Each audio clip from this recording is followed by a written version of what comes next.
Bonjour à tous.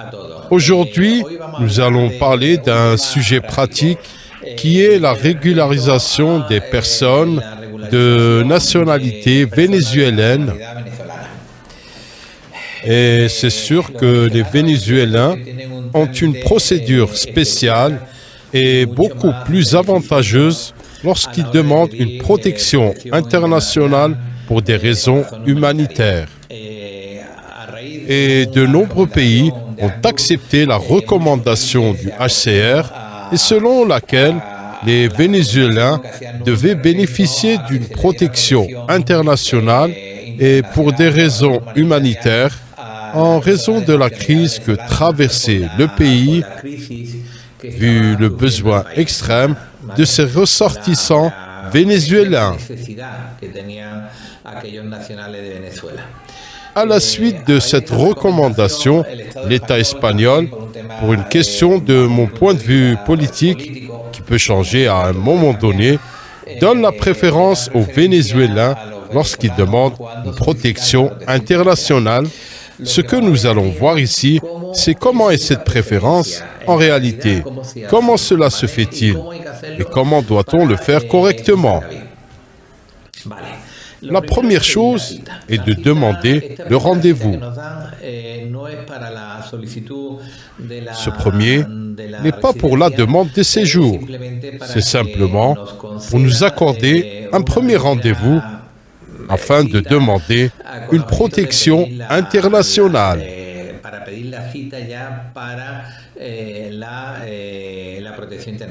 Ce premier rendez-vous est demandé par un email et activé pour cela dans chaque province. On le prend normalement au bureau du poste de police. Le bureau central est normalement un poste de police. Ce jour-là, ce que vous devez prendre est simplement votre passeport, c'est-à-dire la première page du passeport, la page qui contient le cachet d'entrée ou le cachet de sortie du Venezuela, une photo et bien sûr le passeport original. Ce premier rendez-vous accordé est un acte de déclaration de demande d'une protection internationale, mais à aucun moment on ne l'accorde.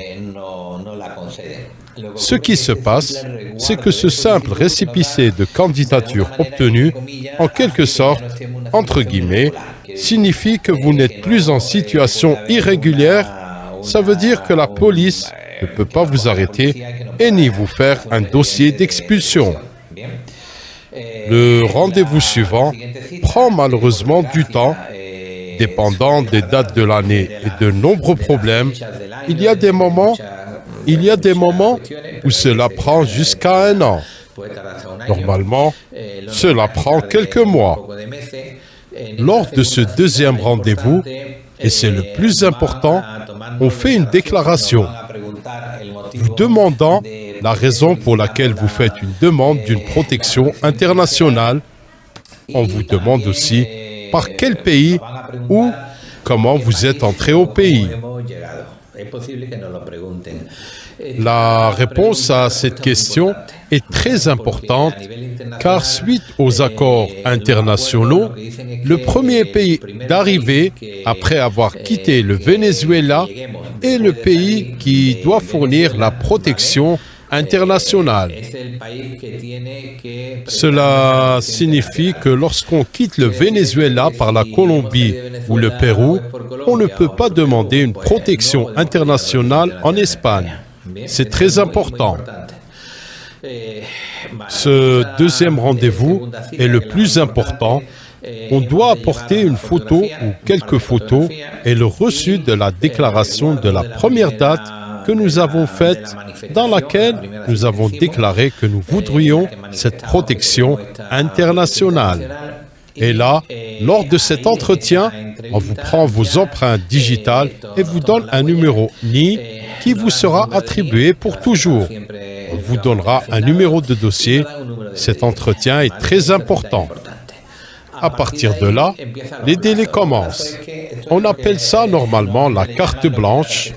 Donc, après 6 mois, on vous autorise à travailler 6 mois après la réception de cette carte blanche.